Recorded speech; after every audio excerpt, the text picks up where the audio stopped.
Welcome to Running on Ice, the coolest community in freight. I'm your host, Sydney Edwards, bringing you the latest tech updates, warehouse news, everything happening in the cold chain world.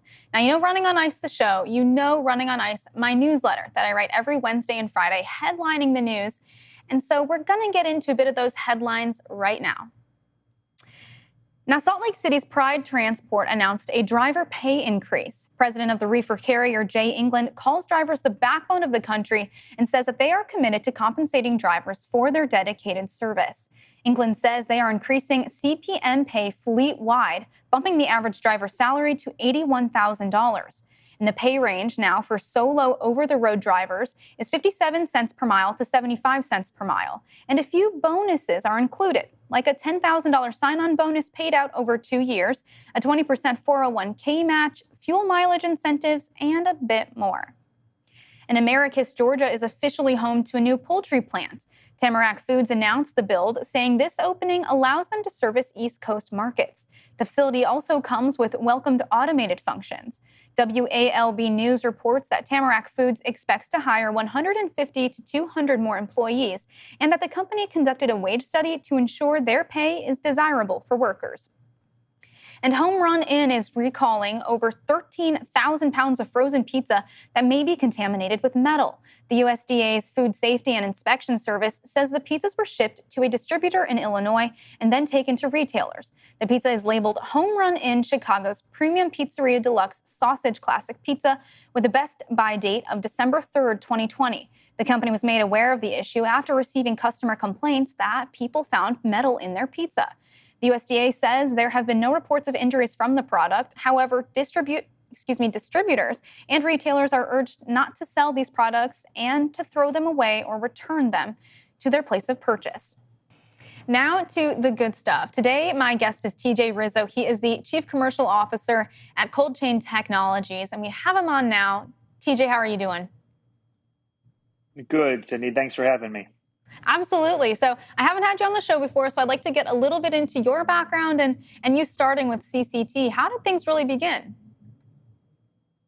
Sure. So I'm the Chief Commercial Officer with Cold Chain Technologies. I'm based in Franklin, Massachusetts. We're a global provider of temperature assurance packaging for predominantly the life science industry. I oversee our sales globally and our business unit teams, but I also spend a lot of time involved in the industry as the chairman of the ISTA Pharma Committee, and also other industry groups out there. Perfect. And so working with Cold Chain Technologies, maybe give me a little insight on what CCT typically does and the markets that they're focused on.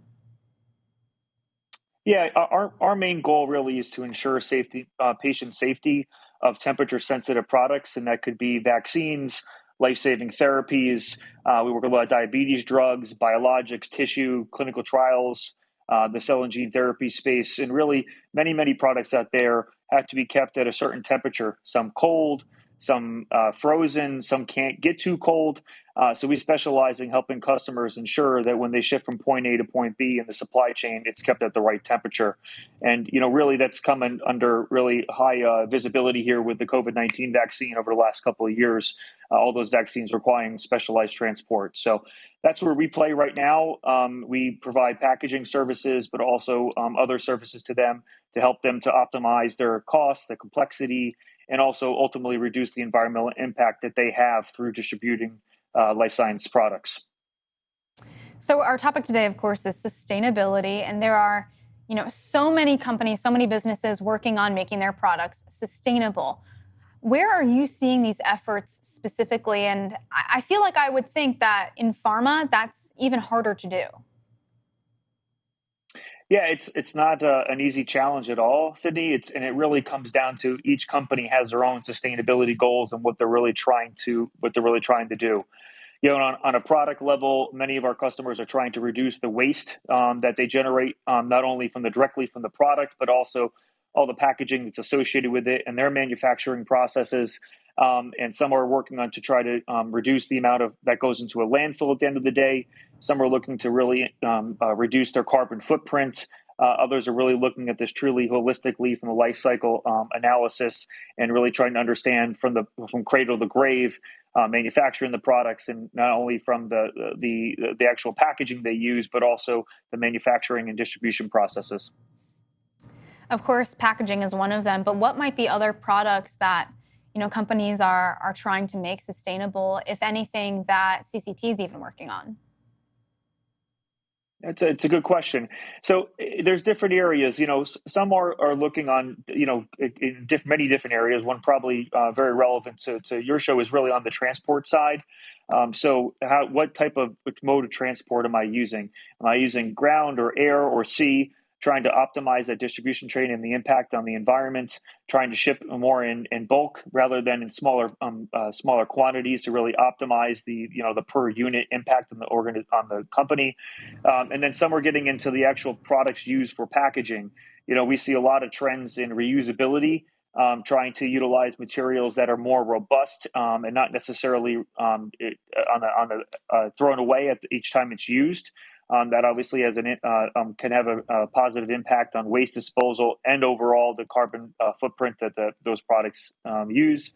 And other companies are looking at where they potentially can't get back the products that they're using, looking at more responsibly disposable, whether that be biodegradable or whether it be curbside recyclable solutions. So there's different ways you can accomplish the goal of trying to be more sustainable. And we help our customers to try to understand that, and many in the industry are as well.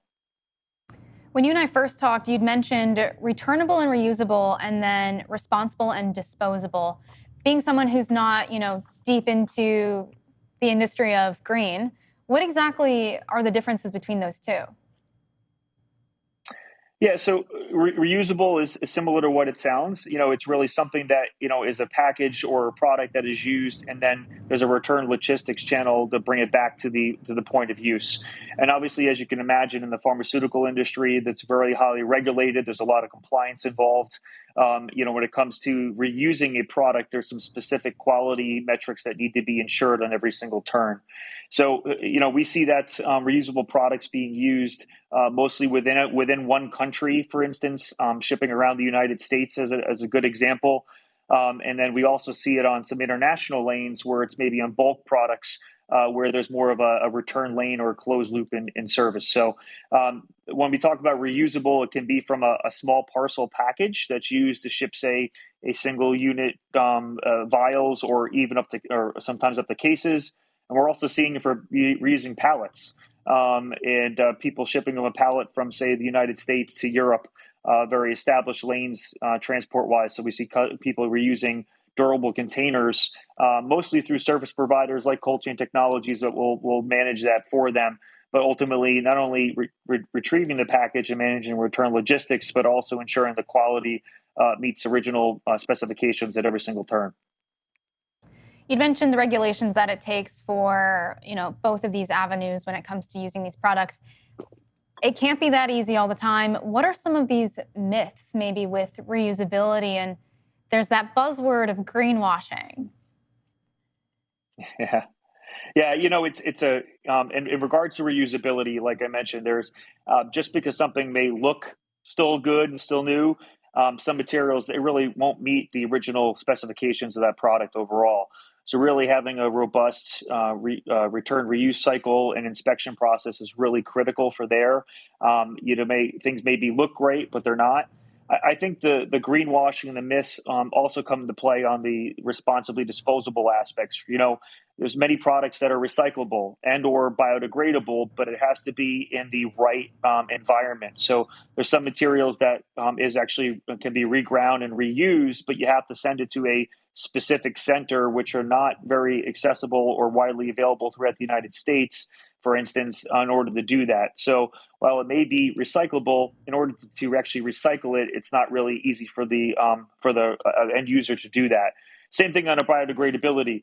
When you see this even on consumer packaging, right, where ultimately the package is biodegradable, but when you read the fine print, it has to be in a specific type of composting facility, an industrial one. where, some of the end users, consumers may think, oh, if this goes to a landfill, it'll biodegrade, but that's actually not the case. It needs really special circumstances and in order to actually be able to biodegrade. So when we talk about this from a standpoint with customers, it's really trying to understand what's the most likelihood of it actually being either recycled or reused, and try to put them into the appropriate type of product and or service in order to really be able to accomplish that goal. As a consumer myself, there's one thing that I do buy specifically because it says that it's biodegradable, and it's dog bags. And I know that that's funny, but that's the one thing that I notice. And it's this brown packaging and all the above. And it says that it's biodegradable and green for all intents purposes. But I know that that's not necessarily the truth. It might just be the package. It's not going to be the bags. There's something that, like, I feel like I'm getting greenwashed when I'm buying them. I still buy them, but yeah, Cindy, it's actually a great point because these companies, many companies, both consumer and also on a B2B, are using sustainability as a marketing tool, right? And trying to show that they're trying to be better for the environment. And you're right, it is an emotional aspect associated with it, right? So I'm with you. There's certain products I buy because of the green aspect of it, but we're not really truly understanding, is it really green? Are there any other products that you can think of that just the type of product that it is that is known for maybe being, showing off its greenwash? Well, I think when it comes to, this is where I mentioned earlier, is kind of about what you're trying to accomplish. When you look at some returnable packaging, for instance, the impact on the environment to manufacture it the first time may be so great that the return on it may take 10 or 15 years before it actually offsets what it did on the initial manufacturing. I remember reading case studies about artificial Christmas trees, right? And that ultimately you may think it may be better on the environment overall to not chop down a real tree and use an artificial tree instead. But in order to actually make that artificial tree, what's the impact on the environment, right? So and maybe pushed on this aspect of, hey, this is a reusable tree, for instance, in this example. But really, when you look at it from the other side, it may be by the time you plant another tree and it regrows, it may not offset the actual initial impact of that initial tree. So it's just a small example on a more of a consumer basis, but we do see that also with products in the transport and freight industry, right, in general. So we looked at an example years ago, for instance, of using returnable packaging to deliver one of our products to a customer. And when we looked at the initial outlay, we actually had a third party do a study. The initial outlay to make that reusable product was so much greater than the impact each and every one if it was disposable. It happened to be going from a plain corrugate to a plastic type of tray. Because you can recycle the corrugate and you had to return the packaging, it was a 12-year break-even point on the environmental aspect. And at that point, 12 years, I would assume many of those are going to break and or be lost during that time frame. So ultimately, when we started with a green potential project that would be reusable, it actually ended up turning out to be worse for the environment. So why not just go green? The companies that maybe are doing the greenwashing, or is it just the money of it all? Yeah, I'll say that really in the past couple of years, we've seen the type of products and services available for more environmentally friendly products has really picked up overall. Previously to that, I would say that many companies, while they wanted to be more environmentally friendly or green, the cost of those products was prohibitive for them. But we've seen that change here. We see a lot of companies like ours here. We're trying to make them more accessible to customers and really looking at this from a total cost. One example is we provide some packaging for the shipment through the parcel systems. And when you look at this, you can actually get a better performing product and one that will actually protect the drug product better at a lower cost overall. By utilizing a reusable solution where previously it had been cost prohibitive. So one area we see is that companies are really now, this is a major initiative for them, and they're willing to pay a slight premium for reusability or or something that's responsibly disposable. Now, there's always a break point on that, so nobody's willing to pay double for that. But we see people that are really starting to put their money behind their efforts and their initiatives and trying to be better on the environment. And I would like to get into more of CCT's sustainability efforts. And I know we have a couple images that you've sent us. If we could pull those up, that would be great. And we can talk about CCT sustainability initiative maybe a bit more. Great. Perfect. We'll just jump into it. Maybe you could tell me what CCT's goals are and what they're working on. Sure. So, really, cold chain technologies, like many organizations, we kind of have to put focus areas, right? And one of our areas is really about positively impacting the health of our communities and our planet through the safe and sustainable transport of all medicinal products. We're a critical player, as many other companies are, in that supply chain of the drug product. So we play a role in that in general. There's also the environmental impact from our own manufacturing operations and our own logistics operations. And we are working to decarbonize our products and our service based on a circular economy. We really try to generate social and environmental change through that benefit there to really promote the planet, our partners in global health. And I can tell you, as a goal for cold chain technologies, we have a goal right now to reduce landfill waste by 50 million pounds by 2025, with an interim goal next year in 2023 of 25 million pounds. And we're trying to do that through a combination of reusable products and also recyclable products that can be put into repulped and reused as part of the supply chain overall.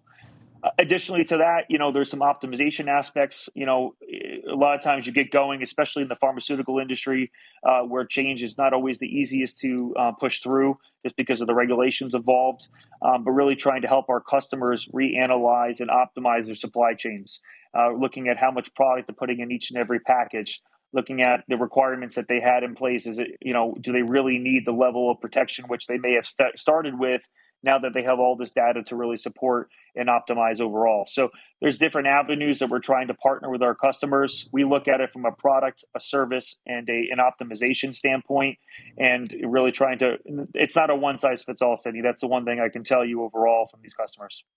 What exactly are you hearing from those customers? I'd love to hear some feedback you've gotten. Yeah. It's great. And I'll give you two from both perspectives. I mean, you have it from an aspect of the pharmaceutical people actually shipping the products. Obviously they all have their own goals and they're all trying to reach, and everybody, just as we talked about before, wants to feel better about and feel better about their impact on the environment. We hear also from the end users. Many of these products are either going to patients' houses, the hospitals, the clinics, the doctors' offices. And I'll tell you, they love the aspect of it as well, them playing a part. There's also the convenience factor, right? So historically, they would get shipped a lot of packaging, which they had to throw in a dumpster, and really took up a lot of space. Some of these doctors' offices and clinics, they don't have a lot of storage space at all. So receiving these products was really a hassle for them as in addition. So not only is there the environmental impact, but there's the impact them on their businesses. So when we talk about reusable packaging and actually taking that burden off of them, they can just hand the box back to either a FedEx or a UPS and have it returned. And also on some of the items that are recyclable, they can put it into a different waste stream, and again feel good about it. So we see both on an end user aspect wise some positive feedback specifically, but we also see it from the actual people shipping it. With that being said, I'll tell you there is some differences, and you have to be aware of who it's actually going to as part of the analysis. So if you're shipping it to a remote place that doesn't have a return pickup, or it doesn't have an opportunity to recycle, those are different areas. We've seen that customers have employed different return strategies as a result of that. But again, it also comes back to really understanding what you're trying to accomplish and what your supply chain, both on the upfront and on the receiving end, what they're actually physically able to do. So what type of products do customers mostly want now? And I don't know if there's anything that you think the industry is pushing towards more in the future. I think it really depends on the lane, and the cost is still a major factor in this. I mean, while they may be willing to pay a little bit more for reusability or sustainability, it is a significant hurdle still when it comes into play. So when we're talking about high value drug products that are going B2B, we see reusable packaging being a real a product of interest. We have what's called our GTS EcoFlex product line that was used to ship by Operation Warp Speed all of the Moderna, Johnson & Johnson, and Novavax vaccines throughout the United States. And that alone has reduced the impact on the environment significantly, over 1 million packages shipped here to date or programmed to date here, and seen a great impact there. So we see on the high value products that are really costly to replace, more of a reusable aspect. And we see more of the B2C or downstream distribution. We see people really more interested in the recyclability or biodegradability of packaging as being a key factor. And again, really about the impact of returning all the packages, going to people's houses. While we all get Amazon shipped to our house every single day and other products from big box retailers, having those returns on an ongoing basis can be challenging. And the likelihood of return is also maybe reduced on a B2C aspect wise. So on the downstream, we see products that are recyclable. Cold chain, we launched a curbside recyclable and curbside repulpable shipping system made of paper-based products that's being used for the distribution of some very large drug products right now directly to patients' homes and small clinics. And then on the clinical trial and on the pharmaceutical side, we see more reusable packaging being used for those high-value, larger value shipments. I know that this is a wild question to think about. Do you think we're only in the beginning of our sustainability abilities when it comes to just what companies can do, what we will be doing if everybody gets involved? I don't know if you think, maybe we're 10 years out from everybody really making an actual difference, 30 years out, 50 years out, 200 years out. No, I don't think it's 200 years out. I can say that. I will tell you the gains in the last 3 years have been substantial. I think over the next 5 to 10 years, the impact will be felt significantly. There's a critical mass associated with this as well, right? I mean, as more and more people are using these types of packaging, you're going to see other providers pop up that will create new products. Plus, you see the economies of scale driving the cost down, which makes it more affordable for the general masses. So I think that, like I said, the people overall, and what we're seeing in the pharmaceutical industry, have really stepped up their own game and put their money where the mouth is. Say frankly, on trying to be more green and sustainable and putting forth these efforts to drive that. And I think those efforts will start to drive throughout the rest of the supply chain as a result. Okay, I'm glad you were saying it's rather sooner rather than later. Is there anything else coming up for CCT that we can tease to? What do you guys have going on? We are, focusing heavily on the sustainability aspects. But, as I mentioned before briefly, besides the products that are used, there's many different products being developed. And I mentioned a few that we have. It also comes around data and the digital services that go associated with it. So I know at Cold Chain, we're looking at history and trying to, like I mentioned before, optimize the packaging, optimize the mode of transit, trying to use alternative types of materials and fuels and transport in order to really drive improvements both on a cost and a quality, but also while reducing your environmental footprint. So, we've recently launched some optimization services that are tied not only from data, but also some significant subject matter expertise within the industry. We think that, we're starting in the pharmaceutical industry, but it could have, ramifications throughout the other temperature sensitive type of products. Like I mentioned, we do work in the perishable food business on a smaller scale and other specialty chemicals and electronics. And we think that, what's learned from one industry potentially could be applied to others. So hopefully overall, we can all see an impact both on a quality improvement, but also in a reduction in environmental through some of these new products and services that companies like Cold Chain Technologies are bringing out.